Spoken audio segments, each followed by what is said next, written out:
Welcome back to another episode of Diamond Deck Discussions Unfiltered. I'm Coach Jace. Should have cracked that further in the mic. That's Coach Rob.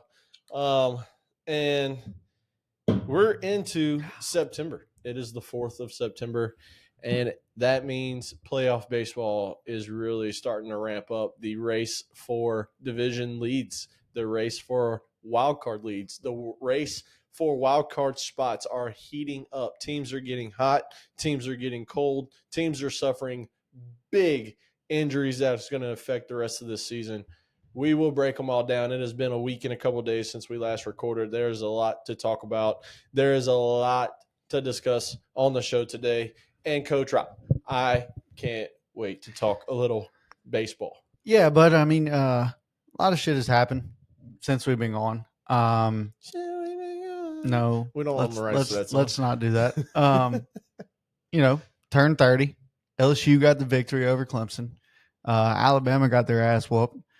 Texas lost. Texas lost, which lost me money, but it was, it is what it is. It's $10. And on top of all that, happy opening day of NFL season. Today is game 1, Cowboys, Eagles. What a hell of a game to start with. You got a 3-legger in. I got a 4-legger in. Yeah, we got some bets in. We are currently, this is probably, September is probably one of the greatest months for sports. You have the start of football. Yep. And towards the end of the regular season. I say one of the greatest because towards the end of October is when we really start getting into it. You're in the middle of football. You kind of see what teams are looking like playoff wise, especially college. Yep. And October for baseball, playoffs. Exactly. Right. So 100%. I mean, you're looking at September, October being the best 2 months out of the year, sports wise, in my opinion. Yep. It's always a fun time. It's always a great time. We're looking at, like you said, division races. And in those division races, I mean, you got teams that look like they're not moving, and then you got teams that look like they're moving fast. Yeah. And when you start getting into the what's what, the who's who, you go, oh, shit, we got a race on our hands. Yeah. And first team I'm going to talk about is the Philadelphia Phillies. Yeah. So remember last time we were up here talking about the Phillies and the Mets. The Mets had, 7 games against the Phillies in 17 days. They ended up sweeping the Phillies at that time that we talked about that weekend. They had won game 1 already. We were talking about it during game 2. They won now and won the next game as well. So Mets are trying to make a little push in that division. I still think even though, Zach Wheeler's down for the year, I still think Philly has the division locked up. It's 5.5 games with less than a month left. Last game of the year is the 29th. I mean, we're getting down to the nitty gritty here, and you got 25 days left in the season. 5.5 games is a lot to make up here.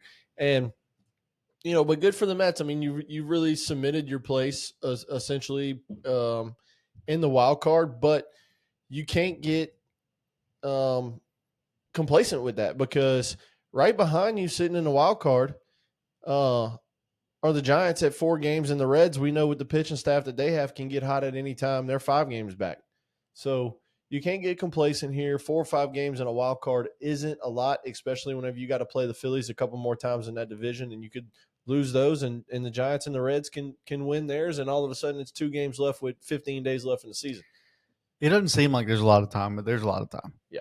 There's a lot of time left for somebody somewhere to make a move that's going to be a hell of a move. And then in the AL, I mean, you look at it and you got the Rangers at 1.5 back, you got the Royals at 2.5, you got the Guardians at 3, and then you got the Rays at 2.5 back. Like wild card race in the AL is for that 6th spot. Yeah, is going to be phenomenal. Dude, can we talk about, and I know this ain't even on the list, but can we talk about the Rangers here for just a second? Because a 1.5 back of the wild card, you're 7-3 in your last 10. Coach, those last 10, they don't have anyone. Evaldi's done for the year. Seager is hurt. Simeon, hurt. Adolis, hurt. Evan Carter, hurt. Like, you don't have anybody in your lineup, and yet you got DeGrom looking like DeGrom. You got Jack Leiter over his last 5 starts has been one of the best pitchers in baseball over his last 5 starts. Jack Leiter has finally come into what everybody thought he was going to be. It took a while. He came up a little bit last year. They sent him back down, came up this year, had him in the bullpen for a little while, has him as like their 5th starter. He's finally figured out some things mechanically, how to attack hitters, what he needs to do. And now all of a sudden his last 5-6 starts look like one of the best pitchers in baseball.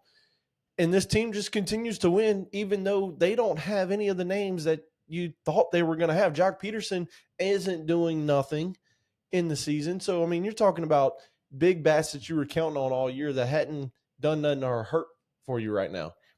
And, dude, I don't know. Just looking at the Rangers and seeing that they're only a game and a half back of Seattle, what they've done on the year is just extremely impressive. Very. Especially this last half month. Yeah, it's very impressive. I do want to get back to this Phillies team. Okay, yeah. Fucking first of all, Kyle Schwarber. Yeah, history. Kyle Schwarber hits 4 home runs in one game, and I guarantee nobody fucking bet it. No.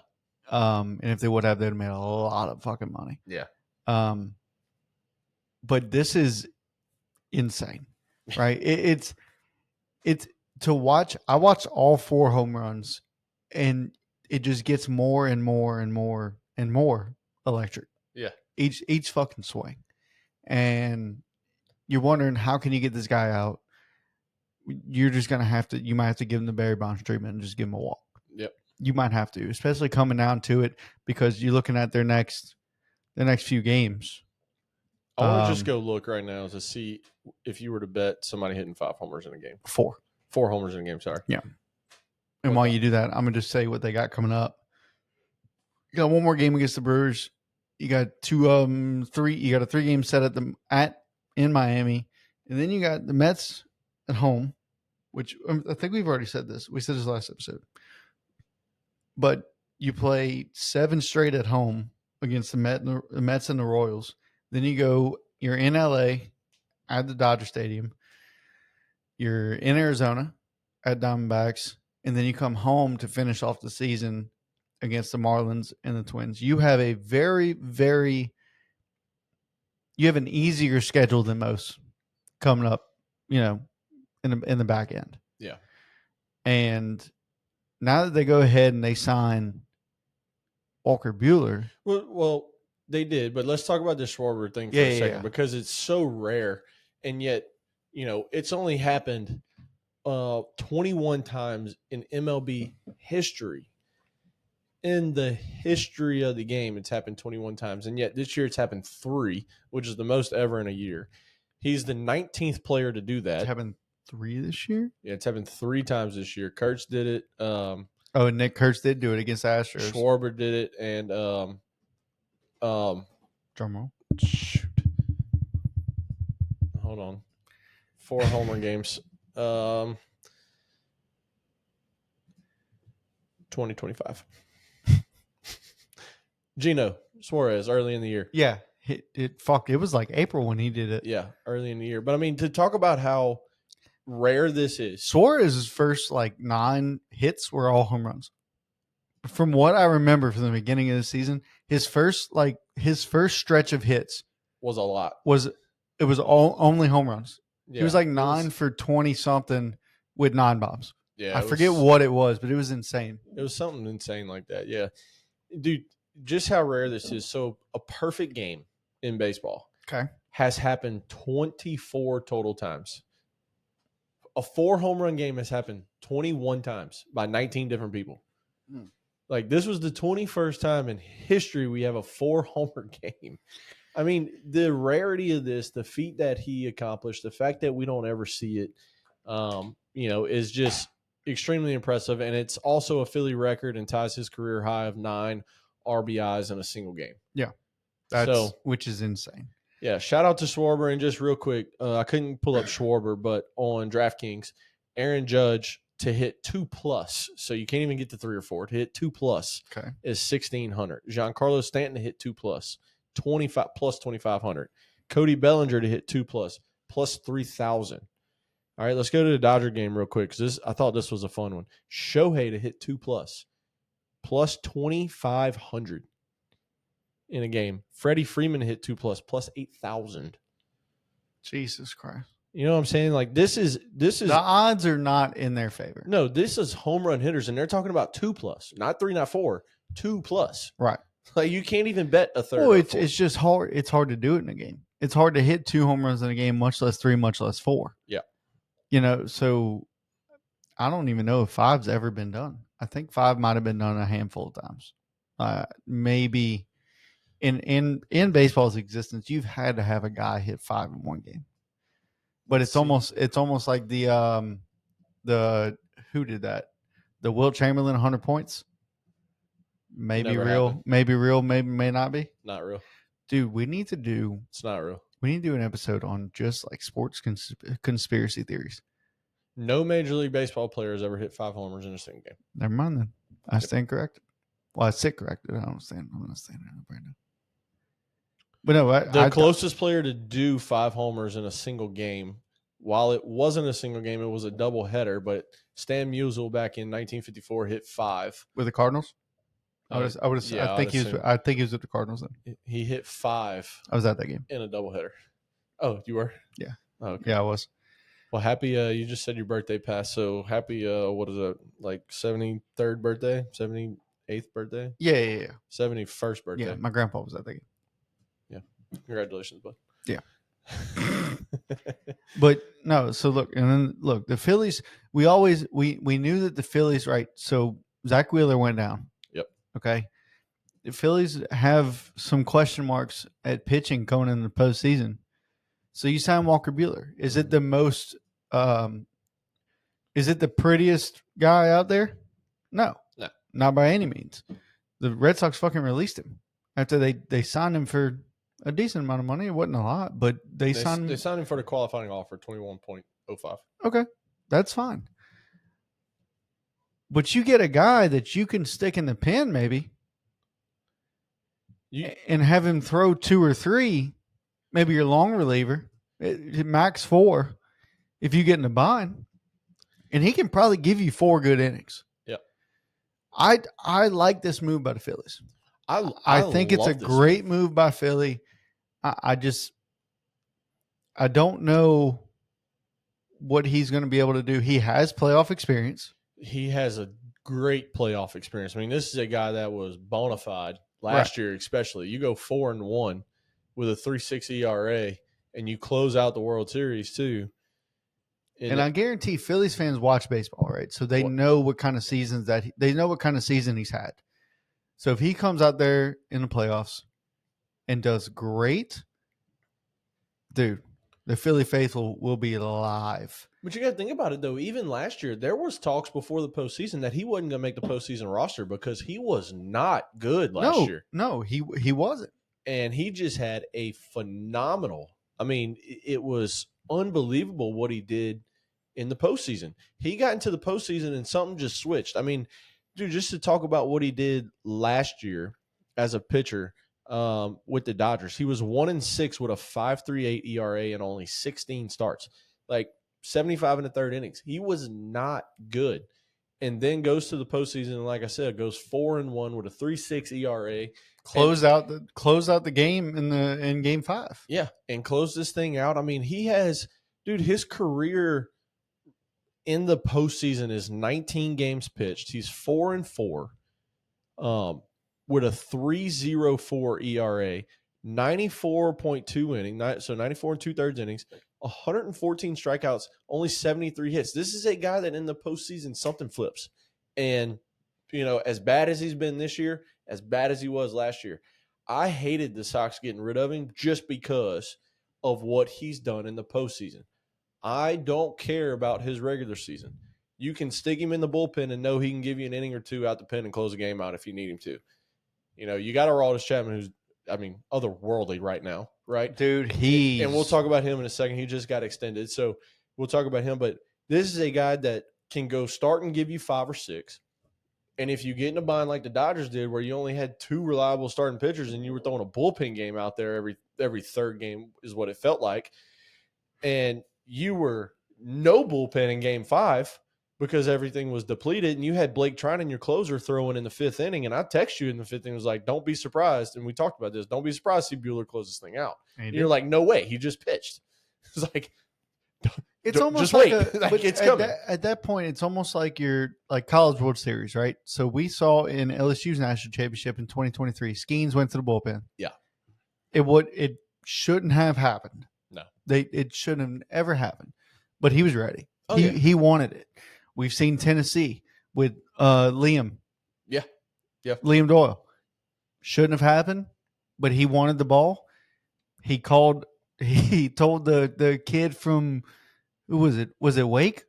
Yeah, told the kid. out. Yeah, he stepped out and talked to his coach. He told the kid from Wake as soon as he stepped out the box, he said, "You're fucked. Yeah. You're fucked. Oh, you're fucked." Yeah. And it was great to see those guys want the ball, and that's what you want, especially in a Philadelphia Philly. Yeah. The Phillies want guys that want the fucking ball. After losing Wheeler, and Aaron Nola's been a shell of himself. Right. I think it's almost time. I think Aaron Nola has maybe one more in him. I mean, dude, you're talking about going into the postseason with a pitching staff of Christopher Sanchez, Robert Suarez, Luzardo as your which three. Luzardo has been, and you have nothing after that, like nothing reliable after that. Don't know. Playoffs are different. Playoffs are different. But you just said Buehler. It's a prime example. Yeah. Right? It's you can have a shitty regular season and all of a sudden something clicks. Something and turns on. It's fucking playoff time, bitch. The intensity level kicks up. The focus kicks up, whatever it may be. Yes. And we could see that from Aaron Nola. He's got plenty of postseason experience. Walker Buehler, plenty of postseason experience, right? Yep. And so, the Phillies themselves have a lot of playoff experience. Jesus Luzardo doesn't. Yeah. But that's because he's been trapped in Miami for the last, 4 years or whatever, 2-3 years. And I think the best thing that can happen to Luzardo is to be the Game 2 guy. And I know all the Philly fans are out there. Game 2? Why Game 2? Let me explain why Game 2. Okay? Well, you don't know who they're going to face. But what if they win their division, right, and they get the break, and Christopher Sanchez can go Game 1. He goes Game 2 regardless because you're at home, right? Whether you win or lose, there's no pressure. You can't save Luzardo, who's never been in a postseason before, for the Game 4 when you might have accidentally slipped up and went 0-3. You know what I mean? And he's throwing Game 4 on the road, and this is his first playoff game ever. Yeah. Like, you can't – he's not your Game 3 or 4 guy, in my opinion, because they're both on the road. See, unless you're up 2-0, then, yeah, you know what? All bets are off, and he can be Game 3. So this is what I'm scared of right here. Right, and this goes for both sides of the bracket. Right, as of right now, if the season ended today, okay, Blue Jays are the 1, Detroit's the 2. You got Houston as your 3 playing the 6th seed, Seattle. Yep. All right, Houston and Seattle. Intra-division. I don't know. I don't know. I would almost like to bet Houston, but I don't know. Because of Seattle's pitching staff. Mm-hmm. If everybody's healthy, fuck it. I'm going to Seattle. But I don't know what that's going to look like. The 4 plays the 5. Yeah. Yankees are the 4. Red Sox are the 5. Yeah. Hmm. That's tough. Yeah. You got to be the 4 seed. You don't want Yankees on the road. You want the first 2. Because you're going 3 games in Yankee Stadium, and you don't know what you got. I think it's 1-1-1. Is it not 1-1-1? Fuck no. I thought they don't go home away. You think it takes 5 days to get a series done? I mean, Yankees in New York are. Yeah, but Boston. Seattle and Houston aren't. Yeah. If they did that for them, they'd have to do that for everybody. Let's see what the postseason schedule is. It's a 3-game set. Well, I know that. It's a 3-game set at whoever's the home. They go 3 games in a row if needed. The third if needed, obviously. I could have sworn they played 1 on the road. No, it's just a 3-game series at whoever's the higher seed. I mean, you can look at the format. I'm looking at it. Look, on MLB.com. Yeah, you're right. Yeah, I know I'm right. Good job, bud. I try to be right most of the time. I try to give the people the correct information. But then look, the other side of the bracket, though, Yeah. you got the 4 and the 5 in Chicago and San Diego. They go to play the Brewers, who are fucking red hot, and they've been red hot for a long time. Then you got the Phillies being 2 seed, and they either face the monster in the Dodgers, which hadn't looked like the monster of late, but they're still the fucking Dodgers. Yeah. Or the Mets in that 6 seed. We don't know. The NL side, I do not want to bet on. I don't want to bet on a single fucking game on this NL side. I would love the Phillies to make it to the World Series. At least just make it. Because this might either this year or next year will be their last 2 years. Yep. I agree. But on the AL side, I got a feeling it's going to be Detroit, and I'd assume the 1 and 2 make it to the ALCS. I would assume. I hate to even say that. But from what it's looking like on the AL side, the 1 and 2, they just look too damn good. And I don't know who's going to beat them. But on the NL side, buddy, Cubs, hot. The Padres could possibly win that. The Padres could win this fucking division. Yeah, they didn't do themselves any favor getting swept, though. No. I mean, Detroit's 3-7 over the last 10. Detroit does not look good. It's the last 10. Go you look got at their Scooble. fucking. You got Scooble. What's their record? 81-60. Is that the?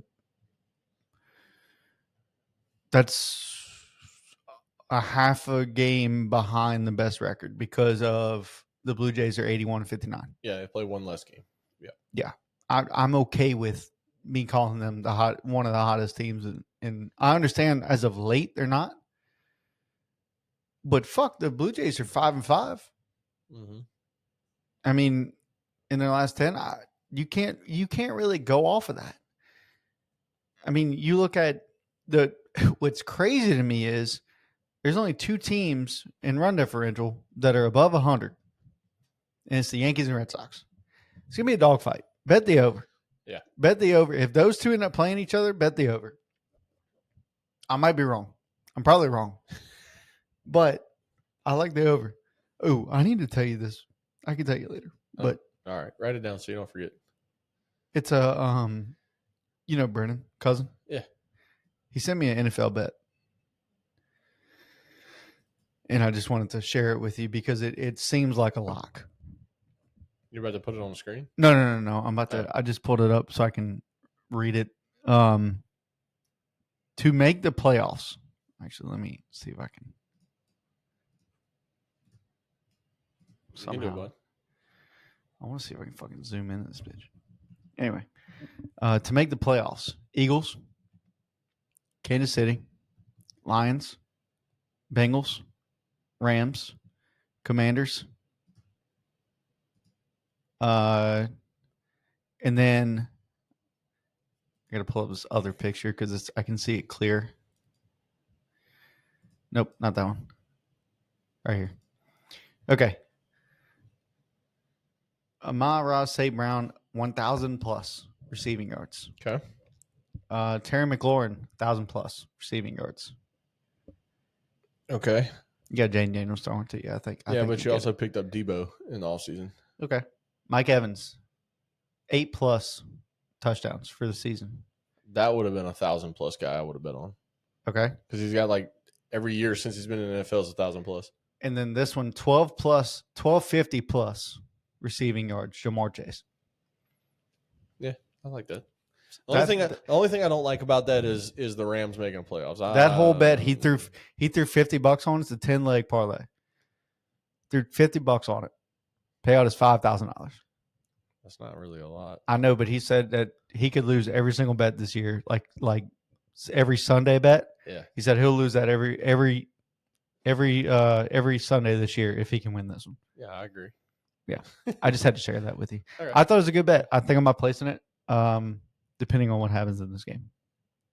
Because if the Cowboys somehow, some way steamroll the fucking Eagles here, I might be out on that. I just want to see a Devonta Smith touchdown. That's all I care about. Yeah, I'd like to see a Saquon one as well. Yeah, that too. Well, yeah. Anyway, back Back to baseball. Back to baseball. Red Sox. Yeah. I do want to talk about these Red Sox because We got a couple things on the list to talk about with the Sox. I do need to read you a straight quote from Tanner, Okay. who is very down in the dumps. About Roe. Yeah. Yeah, it's kind of sad. So let's start with that real quick. Roman Anthony, he left the game with an oblique tightness, and then they came out later and said he'll be out for 4 to 6 weeks. Mm-hmm. The season lasts for another 4 to 6 weeks. Yep. 4 weeks. 4 weeks. Right? Regular season. Red Sox are probably going to make the playoffs. It's looking like it. But he is a lot of the offense of the Red Sox. Mm-hmm. And so this direct quote from Tanner Bersadet: Red Sox season over. I will now be rooting for LSU football and my fantasy team only. Keep me updated on other big news shit. That is a direct quote from Tanner. Come on, T. J Mart said, what happened? Bradley said, Roman's out for 4 to 6 weeks. Tanner said, the season. Brad said, oh no. So, Tanner's very down in the dumps, which I can understand. But keep the faith, right? Keep the faith. And here's why you keep the faith. You ready for the reasons? Yes, I want you to explain this to me. Here's why you keep the faith, T-Man. Come on. Look at me, T. Look at me, T. Casas goes down. What does Sox do? They just move on. Keep winning. Devers. No, actually before Devers. Bregman goes down with a quad injury for 3 months. What happens? Sox keep on winning. Devers gets traded for absolutely nobody that's helping us this year because Jordan Hicks fucking blows. You traded the first baseman that you got to the Dodgers for Dustin May, who also ain't doing nothing. And Kyle Harrison's still in the minors. And what do the Sox keep doing? They're the second best team in baseball since that trade. And now Rowe gets hurt. Just keep the line moving. It's gonna be all right. You got the password now. The password's gonna be there. You got Nick, so it's gonna be there. Like, we're gonna be okay. I got faith in. I got faith in Alex Cora, man. He's one of the best managers in the league. He has kept this team motivated. He's kept them moving no matter what happened. I forgot. Tanner Houck is done for the year, and what do? You keep on winning. Like you got the pitching, you got the bullpen, you got enough depth. I get it, dude. It's like Breggy said. It's a gut punch. When you lose your leadoff, when you lose one of the best players in baseball, when you lose the probably second most vote getter of American League, or probably third actually, because Jacob Wilson and Nick Kurtz will be 2-1, 1-2. That's a big hit. I get it. But at the same time, look at all the hits the Sox have taken, and all they've done is just keep winning. Like, Cora has this locker room locked down, and I believe in it. I believe in the pitching staff. Bayo is looking unbelievable this year. Giolito is back to form. We know what the pig got in him. And Crochet. Whitlock's look good on the back end. Slayton is back to help that bullpen. Chapman's going to get MVP and Cy Young votes for what he's doing this year. The team itself is there.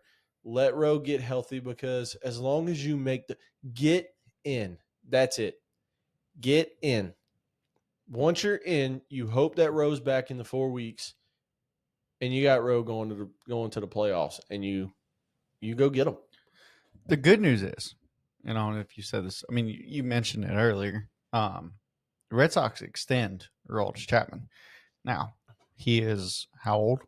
37? Yep. What was the extension? I was trying to look it up. The extension's a 2-year deal. He has signed a guaranteed team 13. Well, it's a 1-year deal with a mutual vesting option for 2027. So he's going to get 13.3 next year. I think he got 10.5 this year, or 10, something like that, right around that 10 mark. So this keeps him under contract for at least next year. Mutual vesting option. I don't see what makes it vest or not. I'm sure it's innings pitched or saves or being an all-star or 10.75. Okay, 10.75. Yeah. So I'm sure it's one of those things that makes it vest. I'm just scanning through this real quick. I don't see it, but this happened just a couple days ago, and Chappie will be back in a Sox uniform next year for $13.3 million. Which it's like all the guys were saying. Look, he's going to be 39 next year.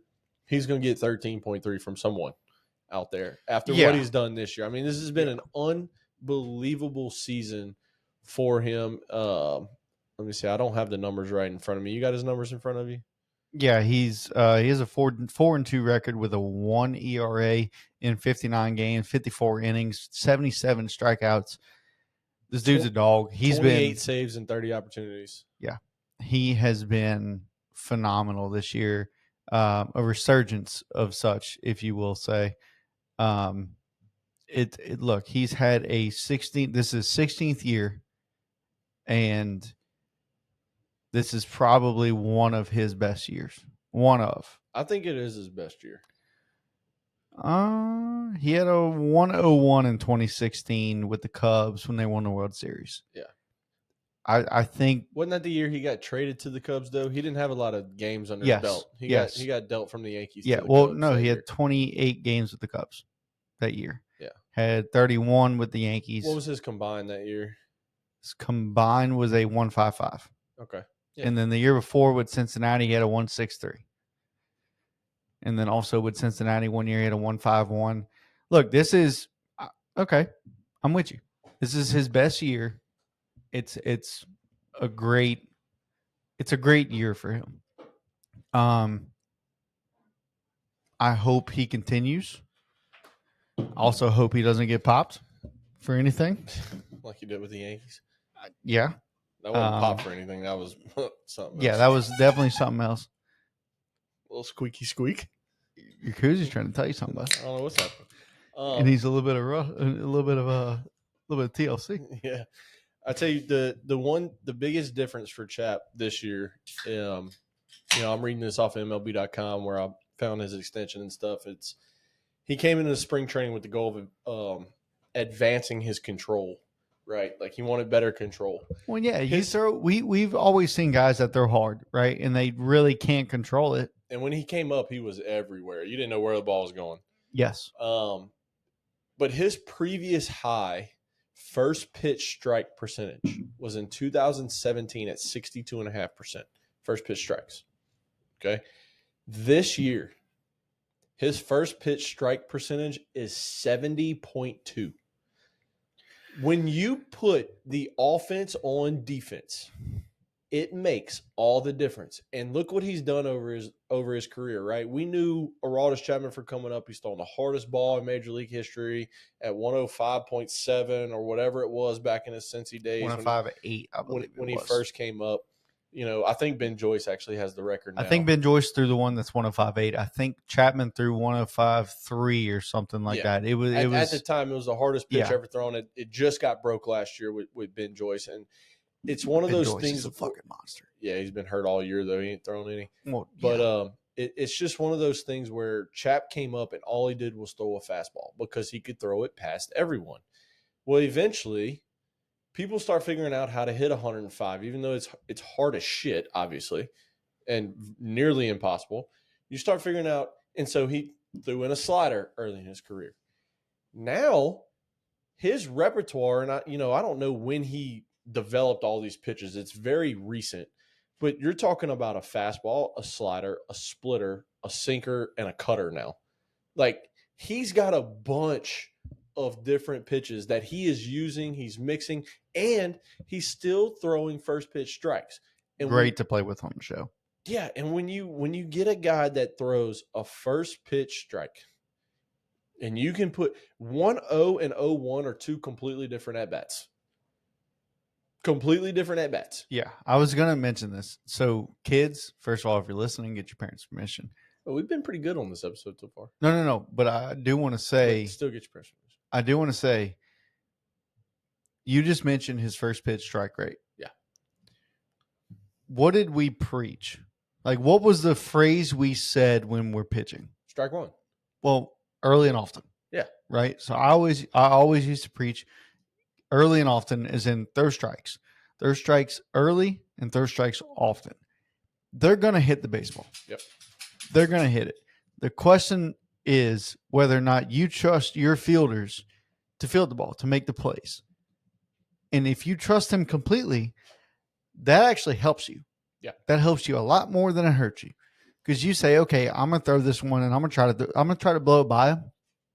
I'm going to keep it a little bit low in the zone.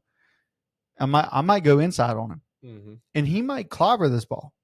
Or it might hit off his hands and weak ground ball to shortstop. Do I trust my fielder to field it, make the throw? And guess what? 9 out of 10 times, you throw it inside, you bust him inside, and you throw it hard enough, you're going to beat him. Yeah. And he's either going to hit one off the hands or he's going to swing and miss. Or he's not going to swing. He's going to be a called strike. Unless you have a shitty umpire, which, if that's the case, then whatever. Yeah. But early and often is the goal here. So if whether you're in high school or, if you're in college, like obviously if you're in college, you know this stuff. And I understand what I'm saying here is a lot easier said than done. I completely understand that. I used to get upset with the kids that I coached saying, man, look, just throw it in there. Just throw a strike. Yeah. And they would tell me, Coach, I'm trying. Right. Like, what do you think I'm trying to do? I'm trying. And I used to, and I didn't. Who do you think I am? Emmanuel Clase betting on games, throwing balls? Dude, look.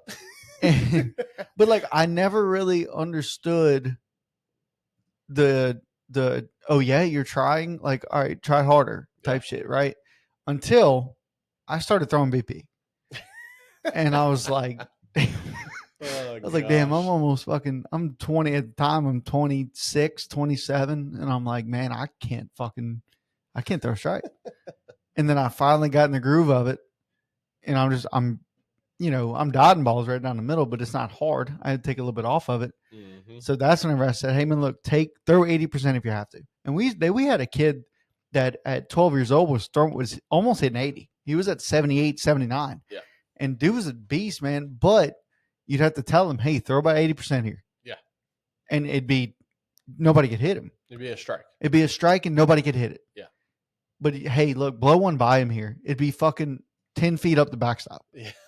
And you're like, okay, let's dial it down a little bit more. Take it back down to 80%. Let's look here. Yeah, let's go 80% on a curveball. How about that? Yeah. And sure enough, he'd throw it. And dude, it was insane, the mental game. And I'm just so glad that Aroldis Chapman has this.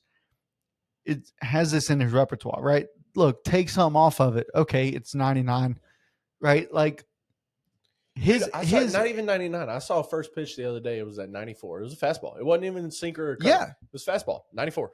And right down the middle. It's a get me over. Strike one. It's a get me over fastball. Well, all these guys watch film. Yeah. Right. It's just like football, just like basketball, just like it's the same all around. You watch film on the guys that you're facing, and you watch all of his at bats.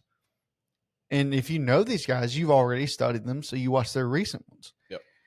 And you go, okay, he takes first pitch strike every single time. Yep. So I'm gonna just throw one. Or he just takes first pitch every time. Yeah. He takes first pitch every single time. Never swings. Now you can't do that to Jacob Wilson. No. Right? No, like, Willie's looking to swing. Even us just watching games. Like, we notice things like that. And so I'm sure that they watch all these films. And like you said, 94-mile-an-hour fastball, that's almost unheard of out of Chapman. Yeah. Unless he's hurt. Yeah. But then he goes 94 and then probably goes 90 with a sinker. Dude, it was hilarious. The sequence was a 3-pitch strikeout. It was 94, 96, 99 up and in. It's like, yeah. Oh, okay. Yeah. And once you look, and this again goes to all the kids, once you get the confidence, and parents, if you're listening to, you can kind of word this in your own way. But once you get the confidence, like, yeah, I can throw strikes here. I can control where I'm throwing the baseball. Yeah. It gets so much easier. Yeah. Baseball, look, I'm trying to take this approach, like, even with my everyday job, right? Like, I work in a plant, and we have to learn the unit. And learning the unit, when you first look at it, it's huge. It's massive. Then you break it down and you say, okay, this part of the unit is doing this. This part is doing this. And then you start to piece everything together. It's so much smaller. Mm-hmm. And it's the same thing with baseball. When with baseball, you take it pitch by pitch, at bat by at bat, Inning by inning. inning by inning. You have to break it down for the game to become easier to understand. Yeah.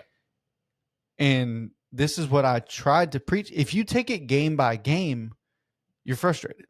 You're frustrated. There's so much everything, and yeah, you're going to get in your own head. It's a mental thing. And if you think that the game is too big for you, slow it down. Yeah, break it down. Like, okay, this at bat is my first at bat of the game. It could be in the 6th inning. You know it's not your first at bat, but hey, I'm over 0 right now. Let's get a little leadoff hit here. Shit like that. Like you have to go through when you go through the game in that mental capacity. It's a lot easier to comprehend, to learn, to play, and it's more fun that way as well. So parents, if you're listening, kids, if you're listening, take this and run with it, because this is what makes the game fun. And this goes back to Aroldis Chapman learning more command, like learning his command better, right? In my opinion, if I'm on a mound, unless I'm in an 0-2 count, I treat every pitch 0-0. I do, personally. I know some guys don't, because especially once you get to the higher levels, it's all right. I got 1-0 here. I need a strike, but I know this guy's really good at hitting fastballs on the inside corner. Yeah. So we're not going to throw him that, but I also need a pitch I can throw for a strike here. And so Aroldis Chapman really kind of breaking down his pitching to say, okay, this is what we need to do, and really focusing on that. Obviously, he has a fucking 1 ERA. Yeah. It's insane. Well deserving of this extension. I said a lot of shit just to say well deserving of this extension. But it's true. I mean, get you something to focus on it. I mean, I said it, a couple episodes ago, keep baseball as black and white as possible. See ball, hit ball, see ball, catch ball, throw ball, run to base. Like, seriously. Caveman style, brother. Just keep it as simple as possible. I mean, they don't call this a kid's game for no reason. No, you know why? 100%. Because kids haven't been taught 37 different ways to field a ball, how to load, how to step, how to right, left receive yet, how to do this. This game is 80% mental, 10% physical, and 10% everything else. Yep. Like, it's the only sport where if you luck, 20% are hitting skill, 15% concentrated power or will. We also don't own the rights to that song. 5% pleasure, 50%. Those numbers don't add up to 100%, right? No, they don't. It's a lot of numbers. But, dude, it's just one of those things where you figure out that you're not going to be successful. This is the only game where you can be a hitter and go 3 for 10. Be successful 30% of the time, and you will end up in the Hall of Fame. 30%. This is the only sport you can do that and be considered one of the greatest of all time at that sport. 30%. And once you start to understand how difficult the game is, that's when you got to really break it back down, as you were saying. Make it a kid's game again. See ball, hit ball, catch ball, throw ball, run to base, put ball in the back of the mitt.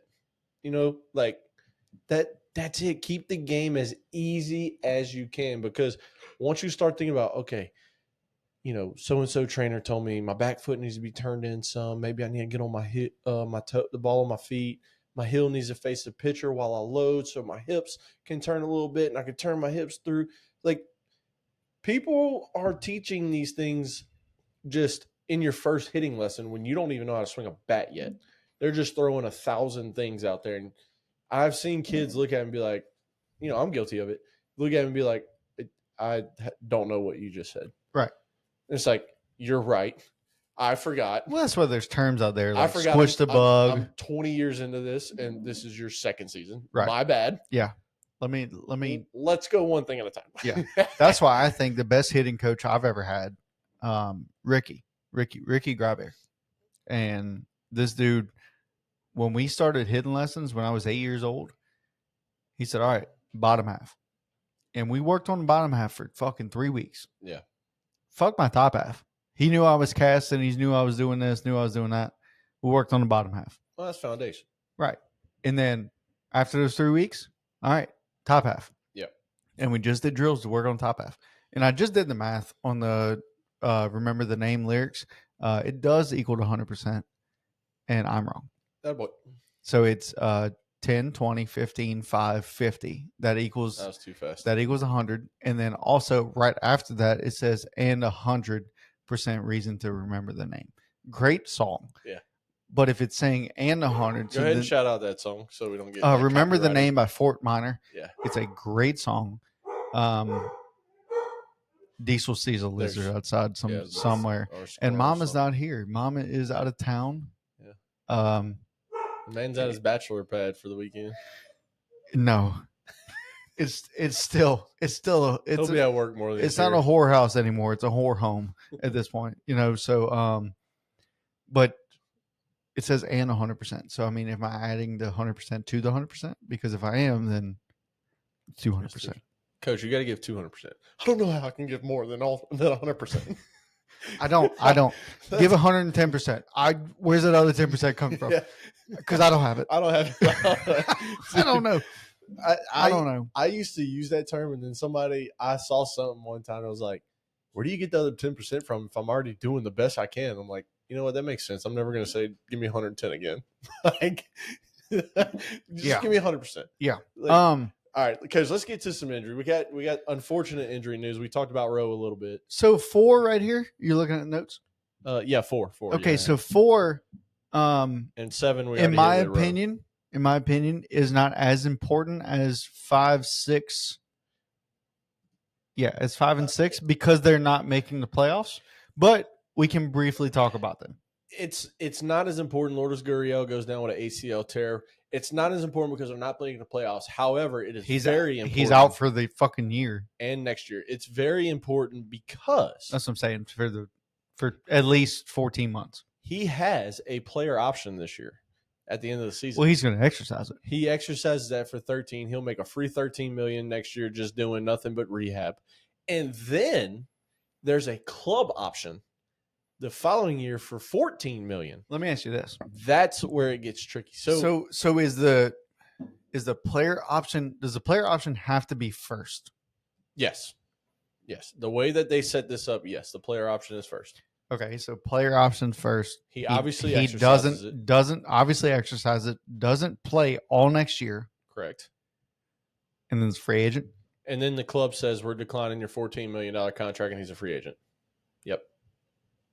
And he's going to sign probably a 1 year, $3 to $4 to $5 million deal as like a prove it year. Dude, where he's going to be 30. Sucks. Where he's going to be fucking bad. 33, and he's going to have to prove himself at 33 years old. And then going into the next season at age 34, depending on how he does, he's probably looking at a bunch of 1 years, maybe one with a mutual option, one with a team option, one with a club. He goes to the White Sox. Well, probably because he goes to a team that they're not going to have Benintendi they're just going to they're going to throw money. Yeah, they're not going to have Benintendi. They're going to trade Luis Robert. The sad part is White Sox are probably going to pay him $5 million instead of $3 to $4. Like they'll overpay. Right, 100%. But his upside 2 years ago. Yeah. Okay, so that's what I'm saying. So it's a huge. Arizona's not all there. Yeah, no. Right now, it's not. Even though they did sign Corbin Burns, and you'd think that'd be enough. No, it's not. He's out for the year too, and possibly next year with Tommy John. So yeah, so the Diamondbacks are just fucked. Yeah, and the Rockies might be in 4th place next year. And they traded Merrill Kelly this year to the Rangers. And Zach Gallen's a free agent at the end of this season. They'll lose him to free agency. And they traded Gino. And they traded Josh Naylor. And I've already heard rumors that Corbin Carroll could be on the block. I've also heard rumors that the team does not like Ketel Marte and that he's going to be on the block in the offseason. So there is a lot going wrong. I just want to shout out 2 teams real quick, and then we can get on the rest. Shout out to the Chicago White Sox for not breaking their own record. Congratulations, because all year long, myself, and Coach Rob have not called you the Chicago White Sox yet. We should have.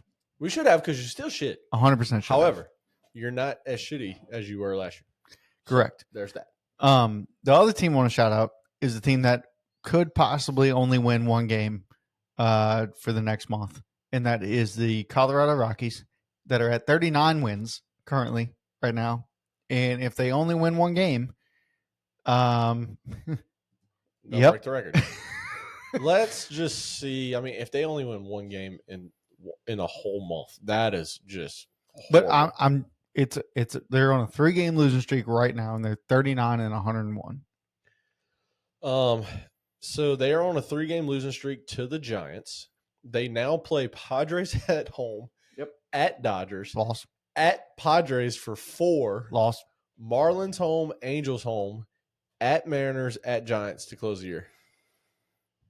I think they'll get at least 2 wins between Marlins and Angels. What a brutal like if this team was in a playoff race, what a brutal September. I mean, you got to play Giants at Giants, so you just got swept.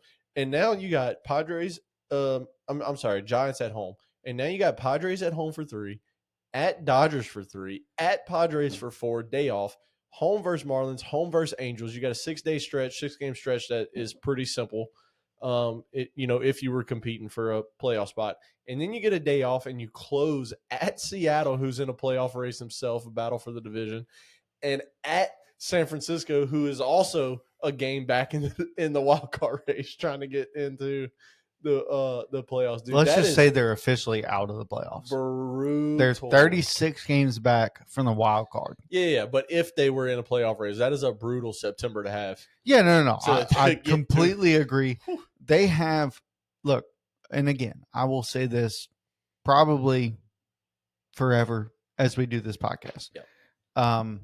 There's only 3 teams that are over, or I guess under minus 100 in a run differential. Okay. You love that stat. I do because the name of the game is scoring more than that's the name of the game. I'm going to pee while you talk about your favorite stat. Well, I wanted to fucking tell you. Oh, okay. Tell me. Okay. So there's 3 teams. All right. One would be the Angels at minus 101. All right. Second with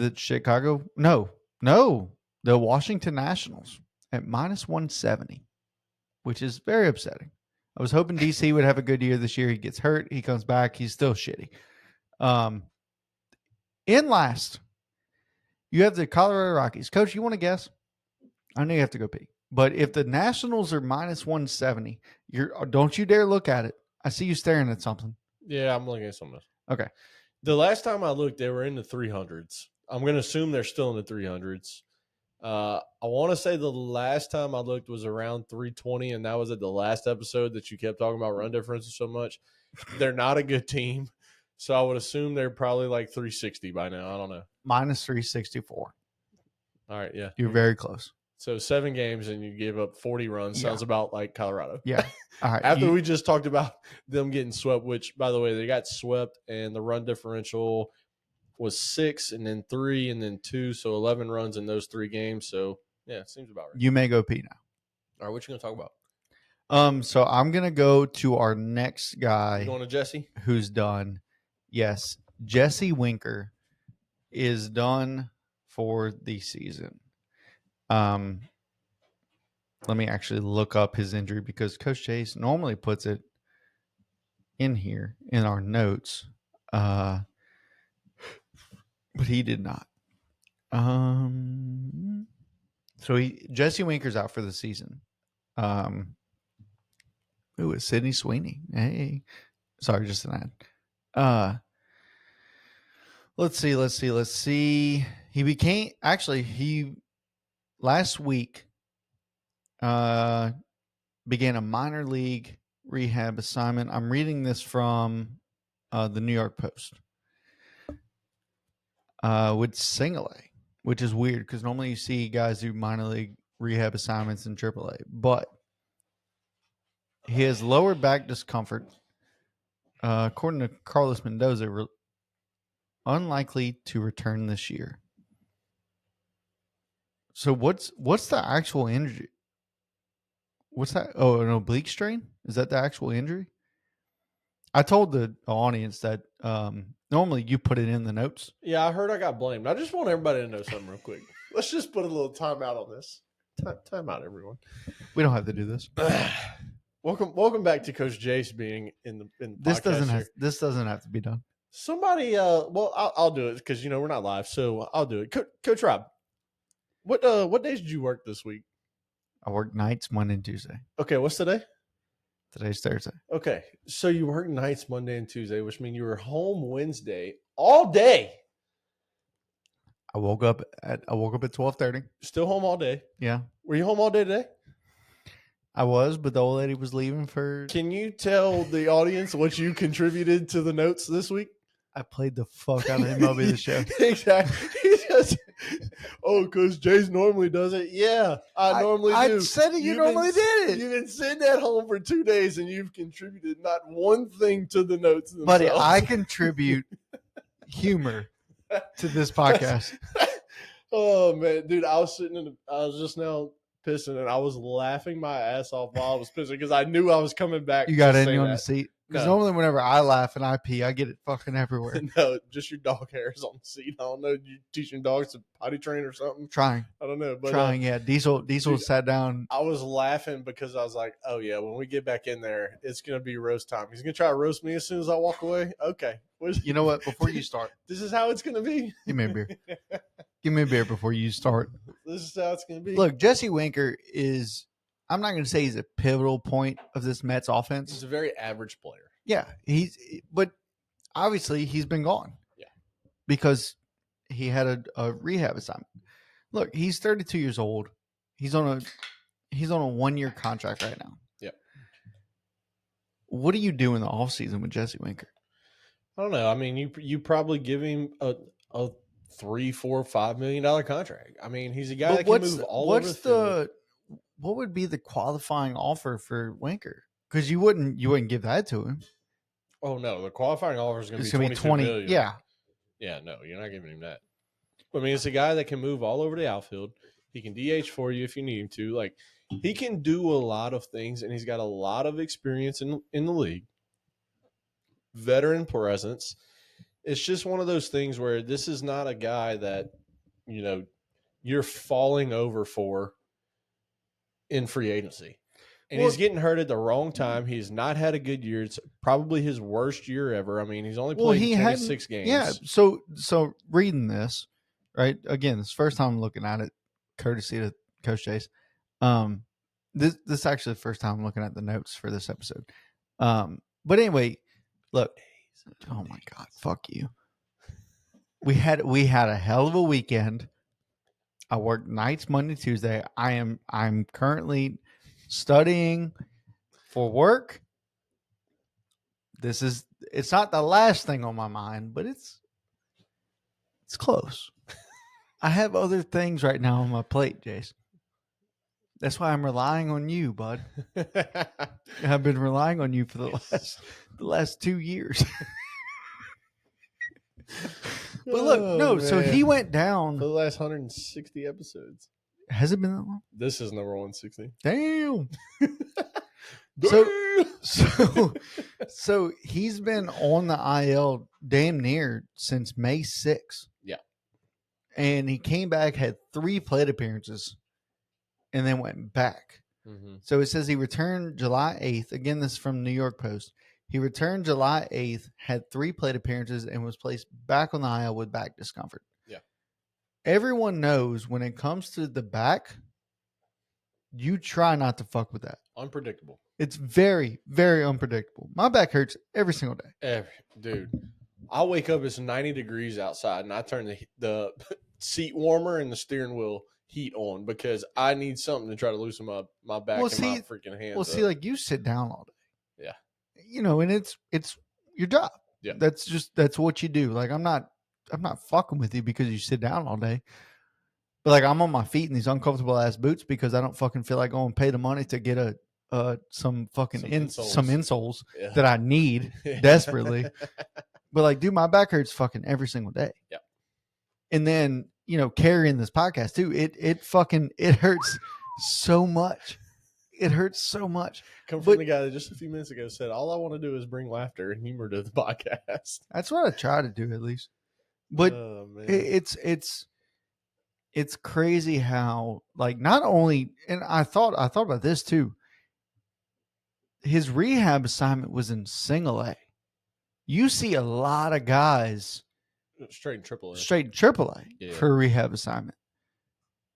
That's how you knew that this was fucking not good. Yeah. At all. And I hope everything turns out all right. But if he needs back surgery and all, 32 years old, I don't see people taking a huge risk on him. You know what I mean? No, they're not. Like I said, you're probably getting a 1 year, $3 million deal. I mean, what is Does he going to be? 37 he years old? accepted though? Yeah. Who's his agent? Oh, it don't matter. That's what I want to know. Yeah, you accepted. But anyway, Winker's done for the year. Coach, let's talk about this next guy because this is probably the biggest name on the list besides Rowe that's hurt, in my opinion. Excel Sports. Yeah. Who's Excel Sports? Microsoft. All right. No, Anyway. they're one of the bigger ones out there. They represent a good. It's not fucking what's his name, huh? You know what I'm talking about? Bofa. No. Who? Fucking Bregman, Soto. Oh, We talk about him a lot during the offseason because he's a bitch. I'm sorry. He has a lot more fucking money than I do. all right. Now you're gonna make me look it up. What's his fucking name? Juan Soto. Is he? He's Juan Soto's agent. Yeah. Scott Boras. Fuck. Boris. Yep. No, not him. That dickhead. Excel management. We look up a lot of shit on the fly, Yeah. mainly because I ask stupid shit that we don't have answers to, thinking that he has the answers and he doesn't. Not on the spot. No. And I don't blame you. I ask very dumb shit. Jeff Schwartz is the guy that owns it. Ah. Yeah, that guy. They've been around since 2002. So he's also a movie director in Hollywood. Mm-hmm. He's not. I don't know why I just said that. I was just gonna play along and be like, yeah, he is. He does it. No. Normally, so some of the big names he got is like Jared Goff, the QB for Detroit. Oh, thank you. I didn't fucking know that. Wait a minute, you never know. Football season, but who else they got? Cooper Kupp. Football season. Dallas Goedert. I think it's Goddard. Dawson Knox, tight end, Buffalo. Marcus Mariota is one. I'm trying to find some fucking MLB dudes. I tell you what, I'm gonna bring this up next year too to you. Uh-huh. But I want to play fantasy football. Okay. I just don't know where to get in.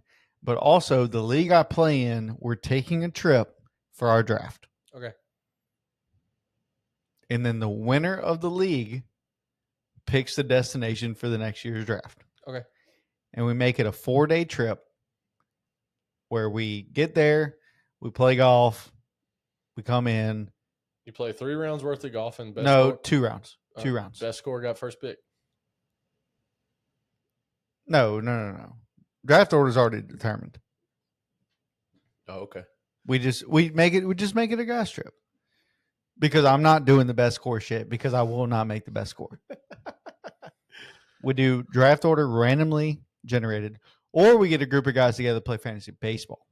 No, it's too much. I did it 1 year. It's just I did so it much. 3 years in a row, and it was great. But everybody in about May. Yeah, I won the league. I won the time I did it because I kept up the whole year, and everybody else. If we can find guys to do fantasy baseball, if anyone out there would like to join our fantasy baseball league next year, Trevor Bauer, I'm in. I will create it. I will be the commissioner, and I will listen to everything. But we will take a guys trip. Lourdes Gurriel. Too soon. Sorry, I don't know if we can do that. Too soon. Well, I'm saying I don't know if he can do that. Yeah, you probably can't. He probably cannot. I mean, we're not betting. Well, It's not betting. You put money on it, Dude. What teams are doing fantasy baseball all the time? Yeah, we need 6 more guys because you're in. Are you in? Are you out? Are you out or are you in? Well, actually, you're already in. Yeah, you're in. Yeah. All right. We just need 6 more guys. All right. If you're in, let us know. Let's get to the next guy. This DiamondbackPod@gmail.com. D-Deck discussion. That's X. Twitter. Yeah. Okay. D-Deck discussion. Diamond Deck discussions. Facebook. Kyle Tucker, coach, leaves the game the other day with a calf injury. And this is a big blow to the Cubs team that is trying to catch the Brewers. Don't think it's going to happen. This is a big blow to a guy that's been struggling ever since the middle of June. We talked about this on the last episode, and it felt like he was really coming into his own at the end of August. He had 4 really good games to close out August. He goes 7 for 13 in his last 4 games. Really started to feel like Kyle Tucker was back. Last 2 games of August goes 2 for 3 and then 3 for 4. Like, really felt like he was there and getting back to himself. And then this injury happens where he already hit a 3-run homer. He goes 2 for 3 in this game. Said he felt tightness in his calf. He had been feeling tightness in his calf for a couple games.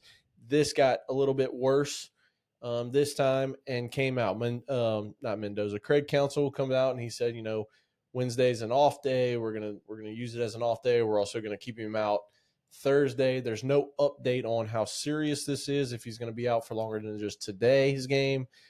So it's one of those things where, again, like a calf, a weak calf typically leads to an Achilles injury, which we never hope to happen. We never hope an injury happens to anyone.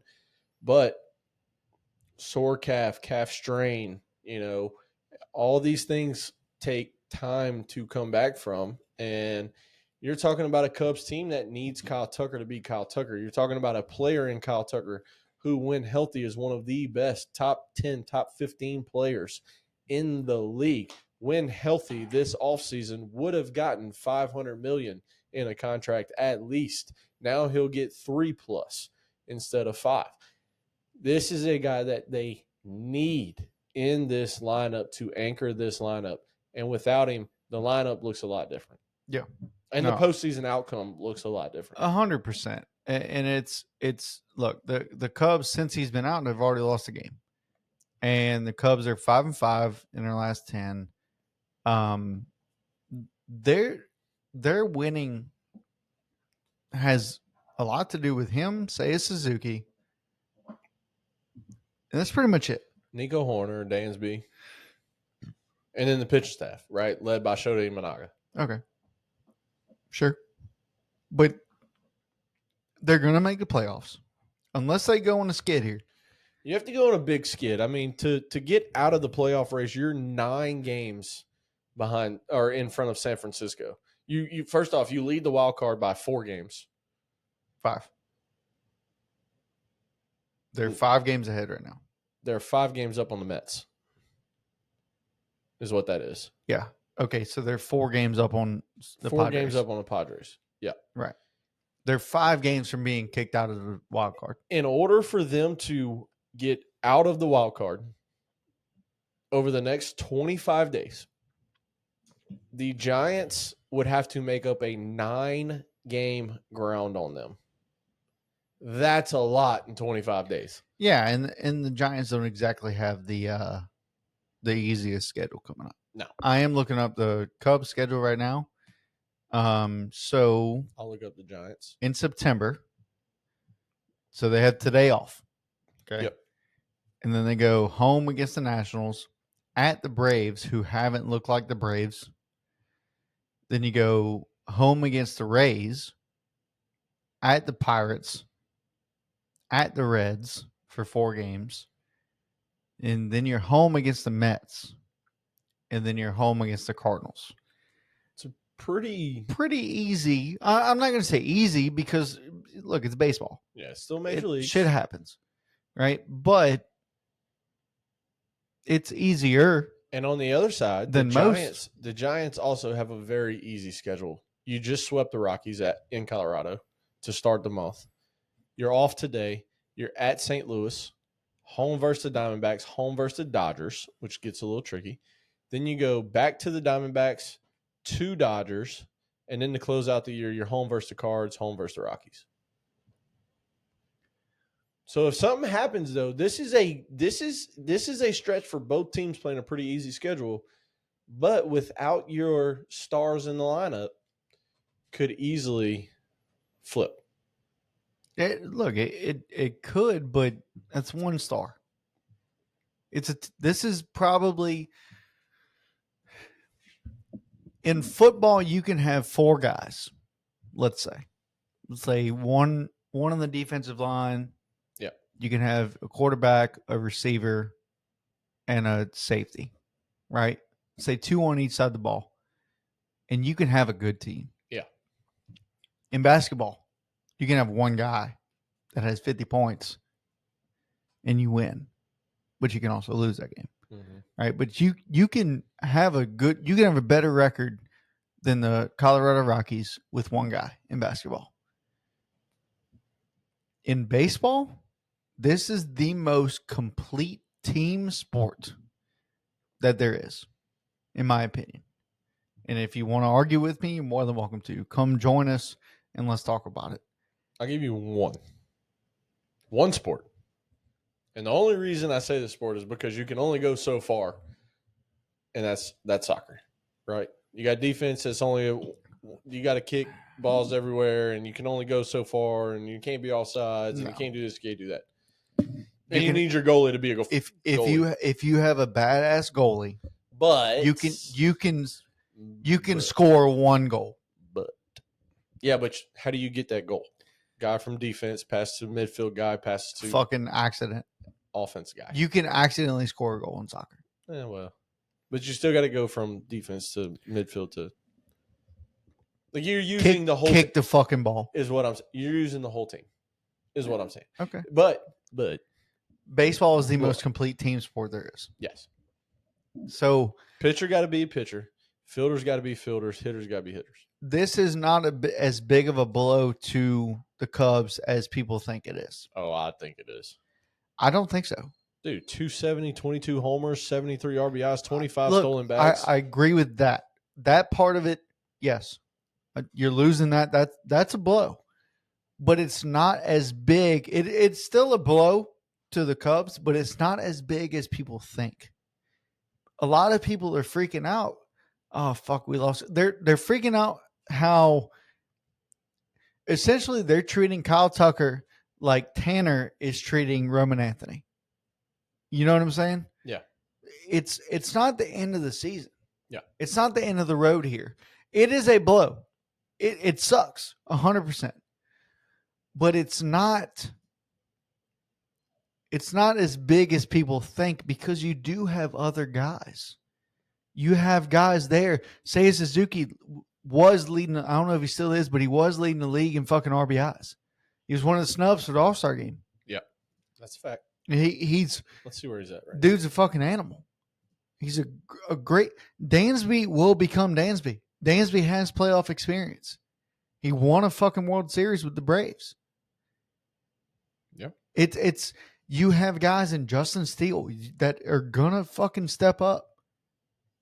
Like, this is not the end of your season at all. No, the season's definitely not over. But it's a blow. Yeah. Like, it sucks. But it's not as big as people think. It's not the guy, Robin. Seiya's now, bro, you struggling over there. Yeah. Seiya's now at 89 RBIs. He is 15th, solo 15th in the league. Okay. But it's not the...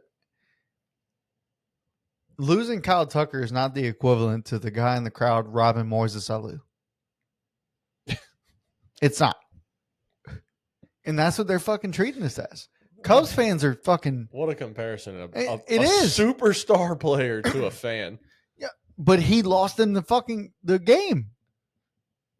Yeah, but one single game. We're talking about the difference in making a postseason. It was in the playoffs, Dick. I know, but we're talking about getting back to the Cubs. They're in the playoffs. They're going to be in the playoffs. They have an easy enough schedule. Yeah, I agree with that. They're going to be in the playoffs. They might not be the 4. Yeah. Padres only, 4 back we said? 3 back? Yeah, Padres only 4 back. Yeah. And Padres are good. Yeah. They might not. They're going to make the playoffs. What they do in the playoffs is a different story. Yeah, we got 22 games left. But fuck, Kyle Tucker might be back. He might be back. It might take him a month, and he'll be back. Yeah, and it might not. I mean, like I said, there's no updates on this. No, So, there's and none. if there was It just MRIs happened. done, if there was MRIs done, it happened Tuesday. If there was MRIs done Tuesday night, Wednesday morning, we would know the results by now. Right. And we would know, grade 2 strain, grade 1 strain, grade 3, just, a couple of days off and he'll be fine again. Oh, he's just going to be in PT for a couple of days and he's good. Like, we don't know the severity of it yet, which is also, I think, the scary part for Cubs fans is that you don't know. No, you don't. Craig Counsell said, we're going to play a game. We got a day off and we're going to take 2 days off for him and let him rest and we'll go from there. So you don't know. He might be back. Yeah, he might be back tomorrow. He might not, though. Yeah, might not. I think that's the scary part for Cubs fans out there. I think so, too. Please, let us know. Let us know what the scary part is. Mueller. Yeah. Mueller, even. I know you don't fucking listen, but if you are by any chance, talk to us. All right, let's go to 9 first because I want to save this. I want to save 8 for last. I do. Because I'm with you on that. I think 9 we can go through pretty quick. We talk about Ohtani enough. Yeah, and I do want to add a 10, but I don't know how you feel about me making this longer than it needs to be. Let's get through this. Let's get through Ohtani real quick. The 10 could be lengthy. It could not be. Oh God, that's never good. How far are we in? About an hour and 10, hour and 15? Hour 15, hour 16. All right. Let's talk this one real quick. Ohtani sets the Dodgers record for quickest to 100 home runs. Only took him 294 games. The previous record was held by Gary Sanchez, coach, 399 games to get to 100 home runs for Gary Sheffield, who in his prime was one of the most prolific home run hitters we got to see. I mean, dude was a dog. Dude was known for the his bat stance. Yes, and he just raked, man. He just raked.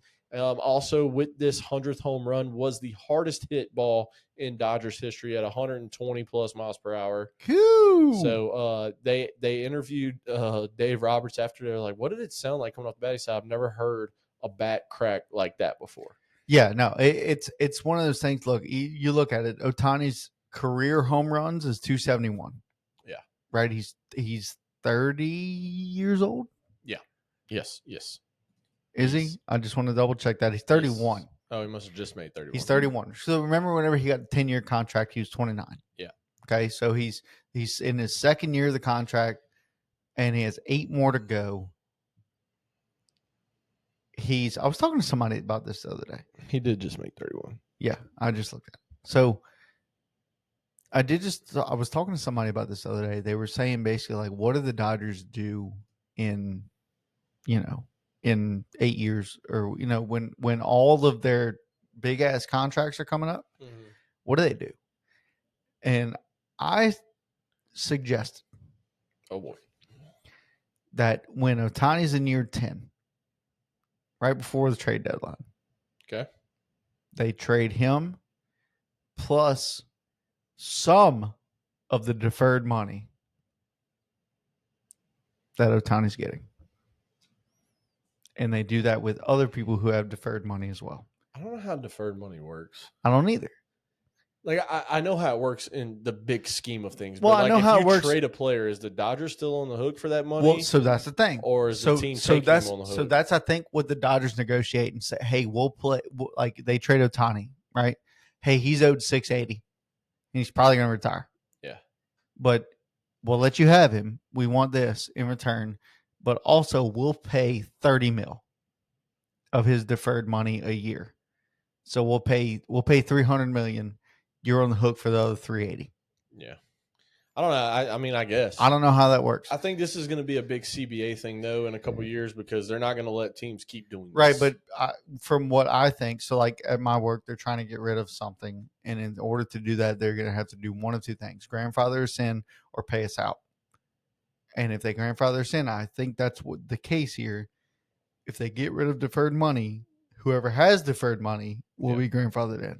Yeah, whoever already has it, you can't take it away from them. Because Bobby Bonilla won't be paid fully until his shit's up. 2031. 32. I thought it was 2035. Maybe so.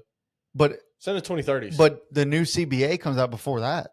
Yeah, we've had multiple CBAs since. You know what I mean? But I think it's gotten the abuse of the system has gotten so bad. Fuck, it's there.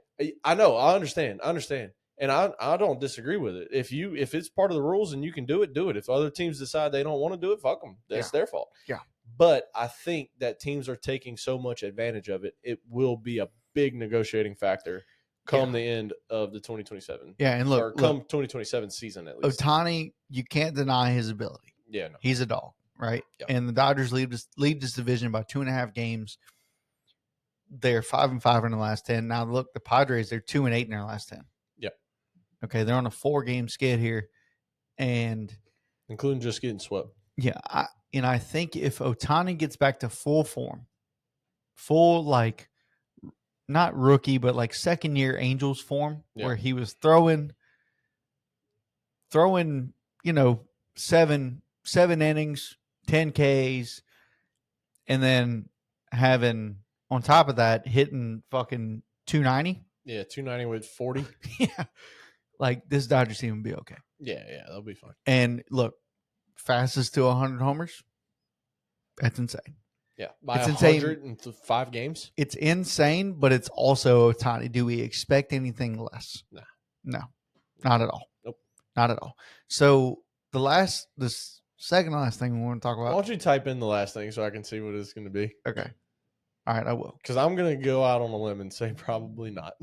Okay. I just wanted to. I'll type it in. You go ahead and talk about 8. Okay, so this is just such an asinine thing. Okay, Framber Valdez of the Astros gives up a grand slam to Trent Grisham, and here's pretty much how the sequence went. Apparently, him and catcher could not get on. Salazar's a catcher, could not get on the same page when it came down to the pitch to Grisham. And Salazar's waving him off the mound. Well, he doesn't step off. He just goes into his motion. Throws a pitch. It is fucking middle, and Grisham launches this motherfucker for a grand slam. Well, then first pitch to the next guy is ball changeup up and away.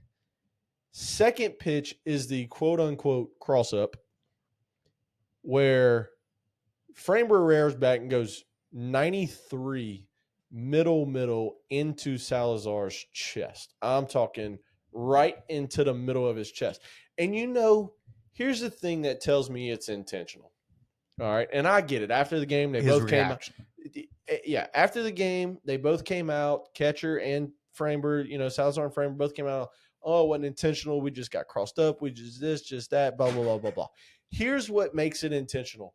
Go watch Framber's reaction and then type in pitcher-catcher cross-ups, because the rest that you're going to see on a YouTube video, on a TikTok, on an Instagram reel, on a Facebook video, wherever you're going to get your video from, you're going to see a pitcher make the pitch. Clearly it's crossed up, and the first thing that happens is hands get thrown up like, oh my God, I just fucked my catcher up. Like, what happened? They're going to immediately wave them to come out there and let's talk about it. Let's get our signs right.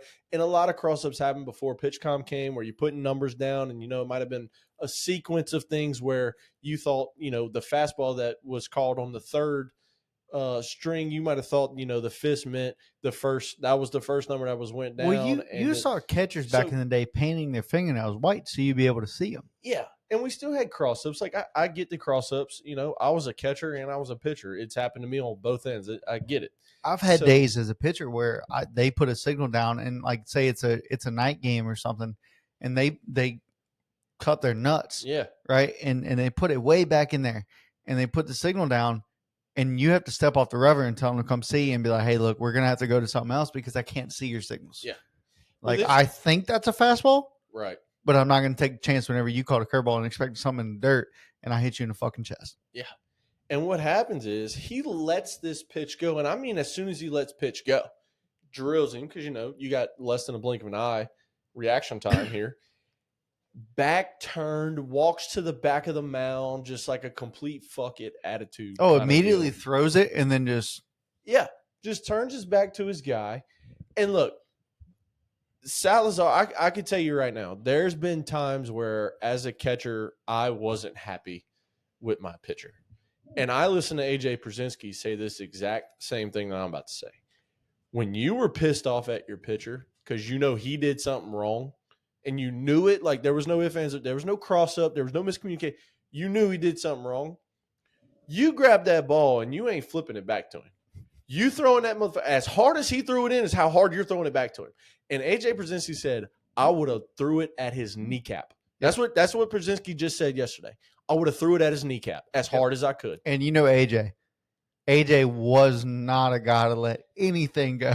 I will give Salazar his fucking flowers because, dude, I tell you, he put a little extra oomph on this ball. I've heard so many fucking people. It was not a oomph of I'm trying to get back at you. Me, I'm standing up. I'm taking 2 or 3 steps closer to you, and I'm not crow hopping, but I'm big, high leg kick as far back as I can go, and I am throwing. Oh yeah, it back at you, and I've done it. Like you're not about to fuck me up like that. No, 100%. And then act like you don't give a shit. Yeah, oh hell, no. It's one of those things, dude, to where. Well, first of all, I need something in my hand right now. You gonna keep going? Yeah. I need something.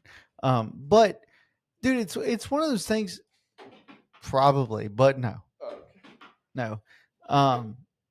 No, look, it's one of those things, dude, to where like I've talked to so many people about this. Yeah. Like between work, I talked to Austin Tanner about this when I was at work, and he said that basically I'm fighting. Like we're going in the tunnel and we're fighting. Like when we get out of this inning, we're going in the tunnel and we're throwing hands. And if one of us gets a fucking black eye, the next inning, one of us is going out there with a fucking black eye. Yeah. Like this is not, it might have not been Austin Tanner. Now that I think about it. I've heard that before. It was somebody at work. But anyway, but I'm fighting. If I'm the catcher, I'm fighting the guy. And if I'm the pitcher, when we get in there, I'm going on a tunnel and we're talking at least. Yeah. We might yell, but we're at least talking. Dude, I've seen so much about this. I saw one guy essentially say, had I been the catcher in this point, I'm grabbing you by the neck and I'm pulling you down the tunnel. Yeah. I'm not making you walk down. I'm pulling you down the tunnel. And we're going to figure it out. There's some guys that say that we're getting tossed. Like right then and there. Both of us. For fighting on the fucking field. Dude, I tell you, I give Salazar the catcher all his flowers because that was intentional. Did Framber come back after that inning? I don't know. But that was as intentional as it gets to deliberately ignore a call and throw the exact opposite. It was as deliberate as it gets. I don't care what anybody says. I don't care what these two guys say. I don't care what their fucking agents say. This was on purpose. And anybody with a brain can look at this and say it's on purpose. Kudos to those guys for not blaming each other. That's great. Keep the mojo in the locker room. I don't give a shit what you got to do. Everybody knows, including those two guys, that this was on purpose and this was absolutely intentional. Yep. Absolutely intentional. Yeah. Have you looked at 10? Yeah, that's a great starting place for the next one, though. Damn it! Because, dude, that the first 4 or 5 words, if you replace that fourth one with would, it would take us about another hour to talk about this. Okay. Because I'll explain to you why it's a lot more than just that question. Okay. But I like that to start the next episode. Who was that? Oh, that's the tush push. No, that's Gymshark. That's Gymshark. Her name is not Gymshark. Well, all right. Here's that. Coach, why don't you go ahead and take us out? I'm going to actually. No, look, we appreciate just don't everybody. Take me out like Framber tried to do to his. Okay. Well, I don't have a baseball here with me. I got a bat. Yeah. Well, it's kind of like a visor. It's a half a bat. Like a visor is a half a hat. Yeah. There you go. Okay. We appreciate everybody tuning in. This has been great as always. Even though Coach Jace doesn't want to talk about some shit that we need to talk about. Next episode. We'll keep it there. Look, I am contributing. I'm contributing something. doesn't get used, but it's okay. It's okay. It's going to get used. At the end of the episode, Coach Rob likes to chime in and put a topic on the list that's going to take another hour to talk about. This could be one whole episode, actually. Okay, well, then we need to save that. And maybe like end the season. Okay. Like after playoffs, after World Series and all, we have one episode on that. And we'll reference back episode 160 of yes. this. We'll start the episode off and we'll say, y'all remember? Hopefully they do. But no, we appreciate everybody tuning in. It's always fun. Always fun to get in here in the studio. We might, again, we're going to kind of start going back to twice a week here soon. Just to get y'all some more news. So that way these episodes aren't so damn long. But no, anyway, socials, DDEC Pod. What's the Twitter? DDEC Discussion. DDEC Discussion. That's our Twitter. Instagram is just Diamond Deck Discussion. Mm-hmm. Facebook, Diamond Deck Discussions. Email. If you would like to email us about anything, if you think we suck, you think we're good, if you want to talk about something, if you want to be featured, if you want to be on this podcast, we are taking any and all, just anybody that wants to come on and just shoot the shit with us. You can, as long as you know a little bit about ball, fuck it. Like you're on, and we'll talk to you beforehand. We'll make sure you're at least a little bit knowledgeable. We'd love to hear opinions from people not in South Louisiana. We'd love to hear people that are fucking athletics fans like I dealt with on Twitter. Yeah, we'd love to hear those opinions. We'd love to hear opinions from Vegas saying that you guys want or don't want the A's to come in. We'd love to hear those opinions. So if you have any opinions like that, let us know. Again, DDEC Pod or Diamond Deck Pod at gmail.com. DDEC Discussion on Twitter. Diamond Deck Discussions on YouTube. We appreciate all of our subscribers. It keeps going up, which is really cool to see. Yeah, it's great. It's a great thing. Yep. We're not quite there. We'd love to get to, some higher numbers. But that's partially my fault. It's probably all my fault. Nah. I have some time off coming on. We just got to start doing some threads. Some shorts and everything. Shorts I know. And I have some time off coming up and we'll get that done. So, but no, we appreciate everybody tuning in. Thank y'all so much. This has been Diamond Deck Discussions Unfiltered.